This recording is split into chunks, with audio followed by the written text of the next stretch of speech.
Hi, I'm Charles Purcell. This is the log for Tuesday, August 18th, day 2 of the Democratic National Convention. So we're going to talk about day 1.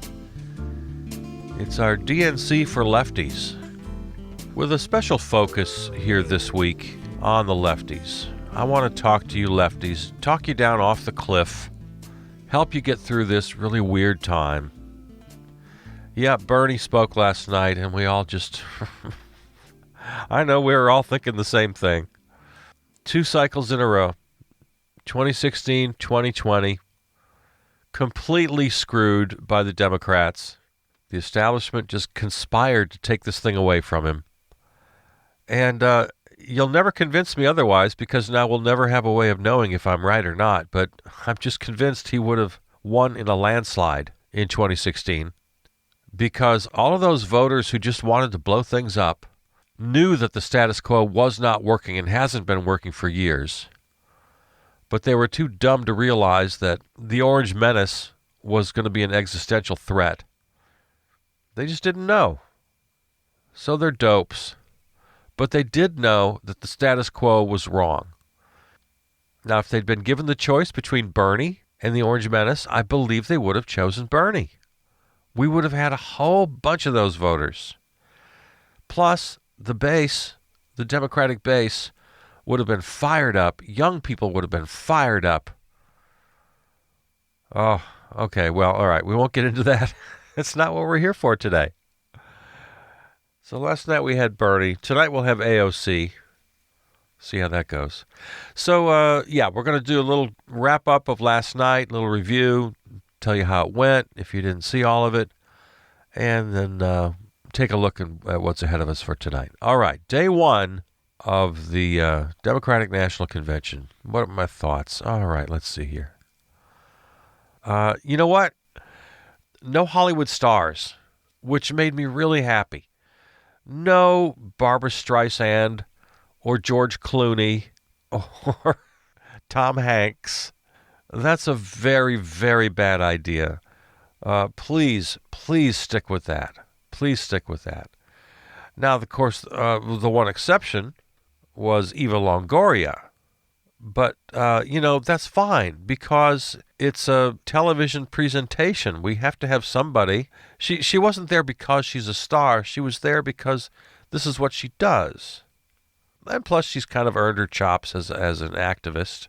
But, right, having an MC, it's perfectly acceptable. I thought she was a very good choice, and she did a great job. She's pretty low-key, did what she did. You have to have a professional looking into the camera, talking to people, introducing the next act. That's fine. You're doing your job. In fact, I would encourage more. If you want to have artists, that's great. There's a difference between a Hollywood star, somebody like Barbra Streisand, getting up and telling us how we should vote. Nobody wants that. But I would love having more artists, actors doing monologues, or certainly musicians. We had a couple things last night. Rising by Bruce Springsteen seems to be the theme. At least it was the theme last night. It kept cutting in and out. They'd use it for transition segues after he'd performed the full song. But no live musicians. I want to recommend, I know DNC is listening very carefully to the show right now. Folks, you want to have live music on your show. There's nothing more powerful than live music. Let's get Bruce or somebody like that. Well, you've already had Bruce now, but let's get some great musicians to perform live. There's a power to that. If you know it's happening, if you know as a viewer that you're sharing the planet in this very moment live with the musician playing on television or on your computer screen, it makes a difference. There is something magical happening right there when you know it's live. And there's nothing more powerful. There's nothing in this world more powerful than music. I saw just a simple little performance by Yo-Yo Ma on live television one night. It made me cry like a baby. There is power in that, you guys. A great actor reading a great piece live. Yeah, don't be afraid of the artists. And again, there's two whole different worlds we're talking about. No, I don't want celebrities telling us how to vote. No, no, no.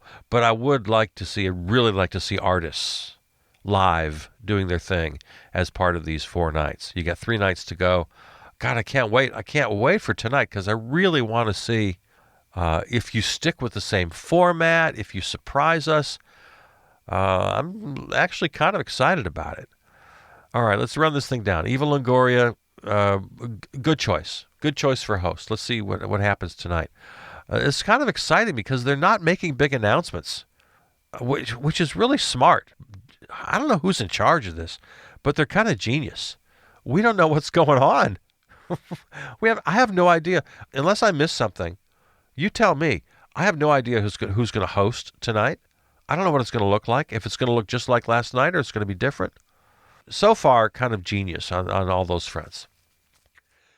If there were 2 kind of running themes last night, it was We the People and then the 3 crises. They kept coming back, and they didn't overthink it or overproduce it. Like, we'll have a pandemic section, then we'll have an economic turndown section, and then we'll have a racial justice section.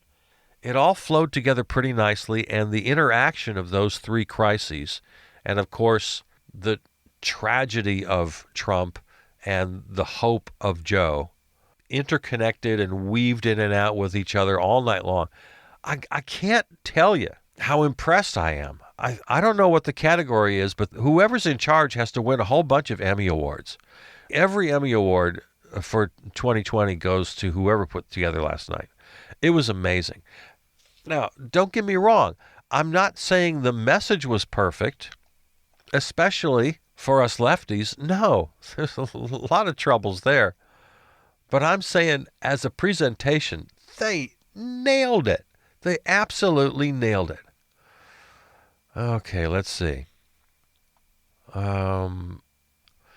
George Floyd's brothers. That was a pretty good moment.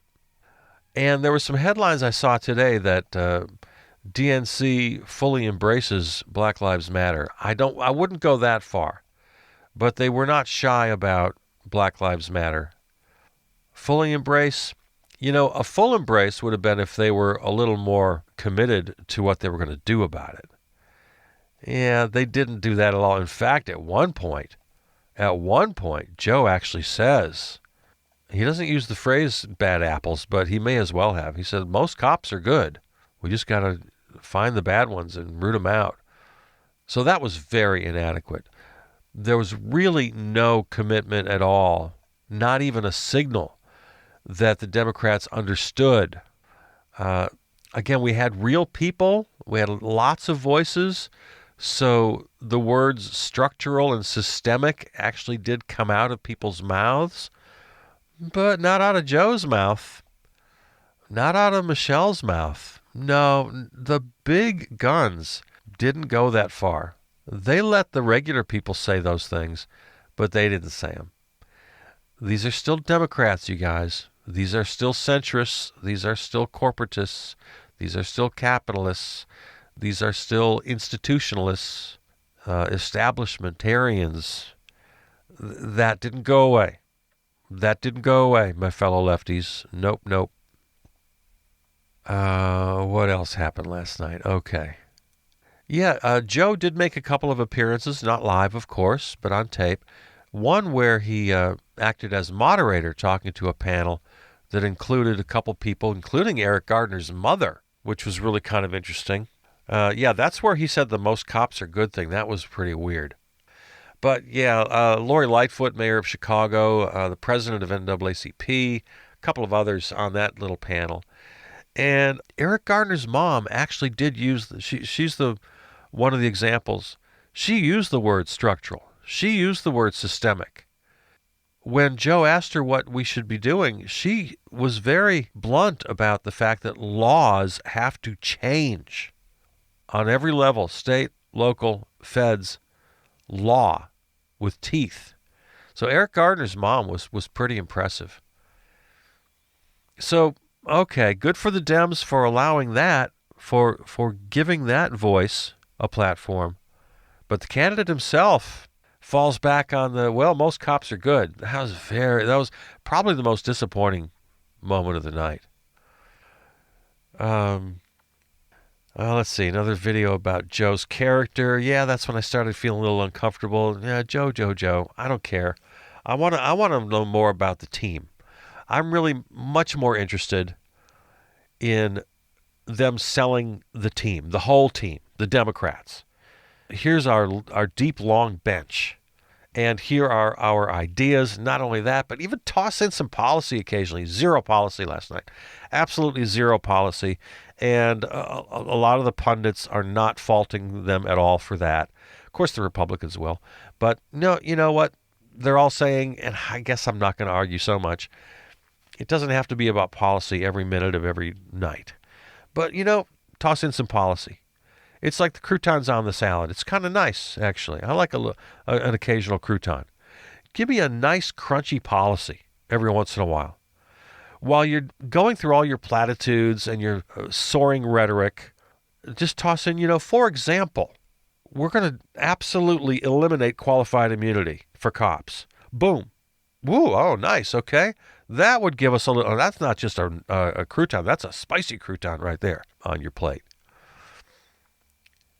All right, okay, let's see. Andrew Cuomo. Yeah, he's popular. I'm not quite the Cuomo fan that everybody else is. Although he had one of the nice quotes of the night. COVID is the symptom, not the illness. Yeah, that was his best moment, and I thought that was pretty good. I don't know if he wrote it himself. Whoever wrote this, good for them. He had a pretty good metaphor going about how a virus attacks when the body is weak. And he talks about, and it's a really excellent metaphor, and it was also kind of literally true. I mean, he was walking this line pretty nicely. He said that the body politic is our immune system. That was really good. So I'll give Cuomo credit for that. If he wrote this, nicely done. It was really kind of a perfect indictment of the overall incompetence of government, but especially regarding the virus. And then really got into, what's possible. We can still rise. Almost every speaker was told to, okay, drop a couple of rise references into your speech because that's our running theme through the night. Again, kind of brilliantly produced. I really can't say enough about how this was produced. And then when he finishes, they go back to the little rise segue, the little segment of Bruce's song, the arc of Cuomo's speech. As with the others, start with the gloom and doom, but show that it's not hopeless. Here's how we do it. End with the soaring rhetoric. And the part I didn't like, it was all about Joe. Every speech didn't have to end with Joe's the greatest guy in the world. They really didn't have to. They went too far with the Joe. Oh, there we go. I've come up to the highlight of the night. You've probably seen Kristen Urquiza of Arizona. Her dad was a Trump supporter, died of COVID because he believed in the president. Thought everything was okay, goes out to karaoke with his buddies, gets sick and dies. And she just brutally blamed Trump. If you want to see that, Kristen Urquiza, Urquiza of Arizona. Kristen Urquiza, if you haven't seen her clip, that was one of the big highlights of the night. I bet you've seen it. You might see some kidding about Maggie Rogers and her song Back in My Body. Yeah, that didn't quite work. She's alone with her guitar and a microphone on this rocky shore of Maine with the water behind her, and it kind of looked like, a Cialis commercial. I expected to see a couple of people in bathtubs beside her. I don't know, that was kind of odd. I think people might be making fun of that one today. So now we get into the second hour, which you've probably seen. That was all the first hour. And then the networks didn't come on, the big networks didn't come on until hour 2, and they gave you that one prime time hour. Starts with Gretchen Whitmer, governor of Michigan, and that could have been from 2012, could have been from 2008, 16, 1992. It could have been from any time. It was boilerplate. There was nothing special about that. Oh my gosh. Okay. Following that, the most powerful moment of the night for me. Simple graphic, Those We've Lost, and we start hearing I Remember Everything by John Prine. Oh, I instantly wept. So we've got this beautiful, tasteful, short video of people who were lost through COVID, and it ends with a simple graphic in memoriam, and including 900 health workers, all under John Prine's recording of his song, I Remember Everything. You want to have a cathartic moment, if you want to really have a good cry today, go to demconvention.com, watch the live stream from last night, go to the beginning of hour 2, right after Gretchen Whitmer, and watch that little in memoriam section. Holy hell. All right, then they had their little lineup of Republicans, a whole bunch of them, capping off with John Kasich, former governor of Ohio, doing his Joe Lieberman thing. You remember Joe Lieberman did this for John McCain in 2008. And here now is, for my fellow lefties, the most disheartening moment of the night. Joe won't turn sharp left. There's a quote. Another quote. No one pushes Joe around. So, here's the thing. My big selling point to my fellow lefties, to talk you off the ledge, is to point out that Joe Biden has never had an original idea in his life. He does get pushed around. He just does whatever seems right in the moment. What are the polls telling me? What are my colleagues telling me? He's not a thinker. Joe's not a thinker. Joe doesn't have any ideology. Joe's not Ronald Reagan. He's certainly no Bernie Sanders. He's kind of an empty suit. And this is what I've been trying to convince my fellow lefties. If you're worried about him, just put your faith in the team, that they can shape the policy. And as a lefty, push and pull Joe. Now, here's the ironic thing. That's exactly what the Republicans are going to say and are saying. It's what the Orange Menace says every chance he gets, that Joe is just going to be a puppet for the far left. And he paints the entire Democratic Party as far left, which of course is insane. But what he's describing, when the Orange Menace talks about the far left wanting to push Joe around, he's talking about me and you. He's talking about us. So I find myself in this really weird position of being simpatico with the Orange Menace. I too believe that Joe can be pushed around. And I'm calling on the lefties, the progressives, to do the pushing. I think that's our only hope at this point, as progressives. So the Orange Menace is exactly right. That is what we want. Where he's wrong is he identifies the whole Democratic Party in those terms. And that's just a big lie, like everything else he says. All right, so that's kind of a weird little situation there. All right, so they didn't just let it stand at office holders. Then they went to a whole bunch of lifelong Republican voters. And that's how they described themselves, each as they made their little testimonial. I'm a lifelong Republican. I'm a long-standing Republican. And, of course, they're voting for Joe. And then, again, in a really interesting lineup here, they go to Senator Doug Jones, Democrat of Alabama, but the most Republican-like Democrat in all of Congress. Well, he's from Alabama. What are you going to do? I mean, you got to be basically a Republican to win in Alabama. So he's got a D in front of his name. But yeah, it's just really interesting that they put Doug Jones right there with the Republicans. I thought, well, that's about right. We are recapping day one. Amy Klobuchar, by the way.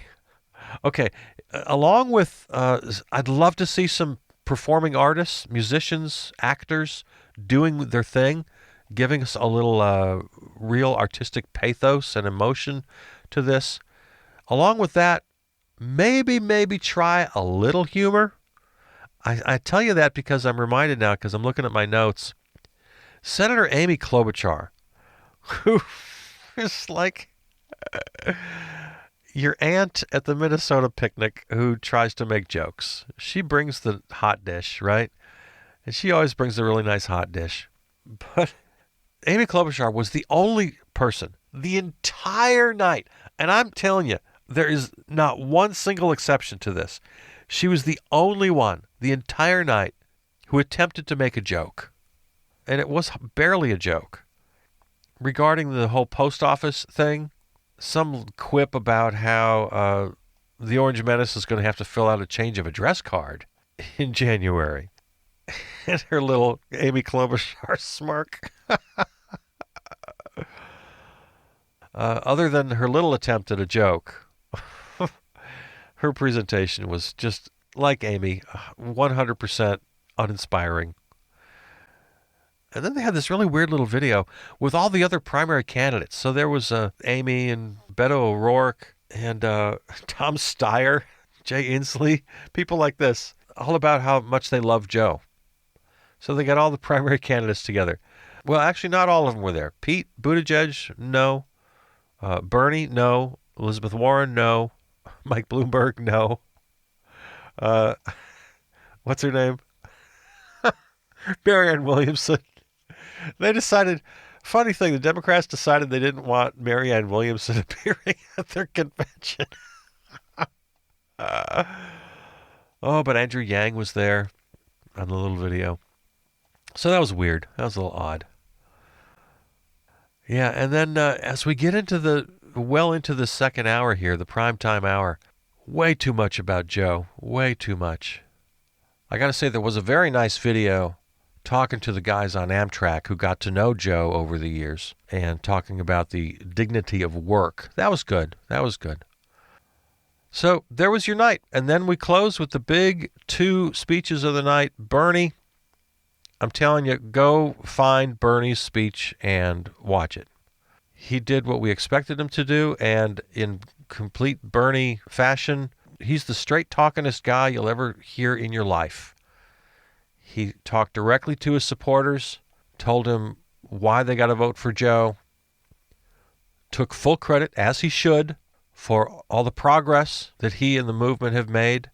He gets into some specifics, the 15-hour minimum wage, paid family leave, universal pre-K, infrastructure, climate change.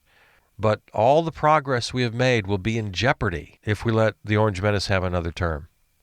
And he talks bluntly about the dangers, about authoritarianism.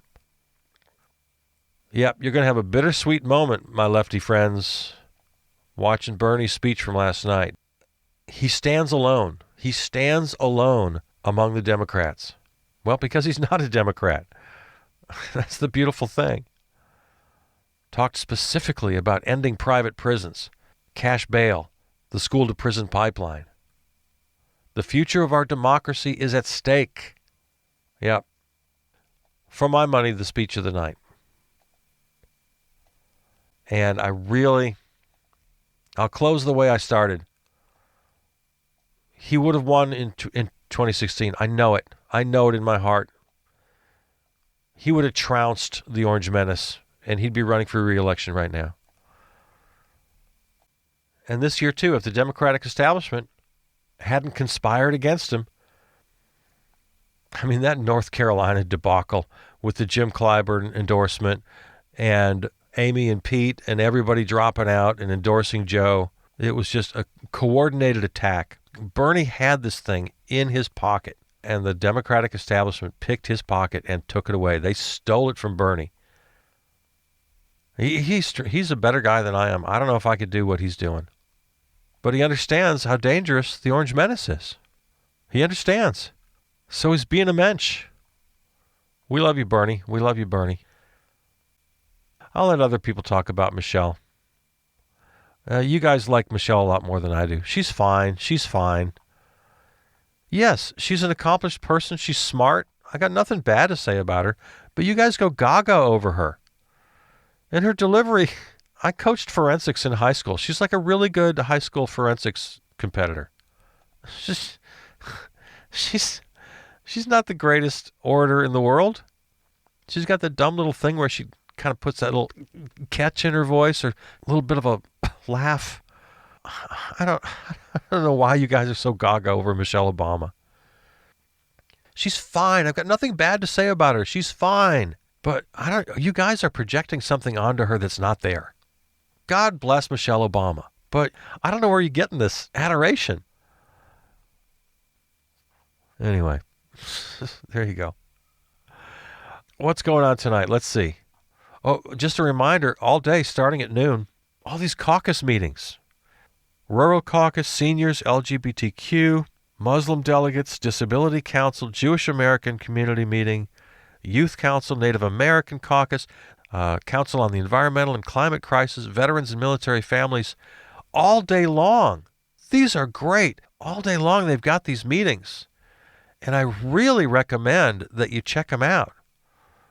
Again, demconvention.com/schedule and click onto any of them and you can attend. They're open to the public. It's pretty great. And tonight the big keynote address. Who's talking tonight? Sally Yates, who cares? Chuck Schumer, oh God, who cares? John Kerry, oh my Lord, who cares? This is bad. The big one tonight. They said 60 seconds. I don't believe it. They're going to give her more than 60 seconds. Representative Alexandria Ocasio-Cortez, AOC 2024. She's speaking tonight. It's the only thing I'm excited about. Bill Clinton. Yeah, it's not a strong lineup tonight, I got to tell you. Dr. Jill Biden. I know really nothing about her except that people seem to like her a lot. And she's going to give the big keynote. She's going to close the night. So that'll be interesting to see. A lot of people have interest in Dr. Jill Biden because there's this notion out there that she is Joe's handler these days. And with the speculation that Joe's really showing signs of his aging. And you don't have to be a conspiracy nut or an Orange Menace supporter to honestly say that Joe is old and slow at times. There's nothing dishonest about that. It's just a hard truth. And so I think a lot of people are really interested, and I'll count myself among those people. I'm interested in hearing from Dr. Jill Biden because she may well be the most influential first lady, which is a term I hate, presidential spouse, let's say that. She may be the most influential presidential spouse since Nancy Reagan. And believe me, she was influential. Yeah, if you want to look back at the history of that. So, yeah, I'm going to be interested in hearing what Dr. Jill Biden has to say and how she looks saying it. But mostly, I'm going to set my VCR for AOC. And maybe I'll play that for you tomorrow. I'm encouraging everybody to play that clip. Everybody take the AOC clip and put it on every social platform you have. Because this is pretty lame. Chuck Schumer, John Kerry, come on. Ugh. All right, there it is. Watch. Be part of this. It's very exciting. Lefties, hang in there. I'm with you. I love you. That's the log. I'm Charles Purcell. Happy viewing.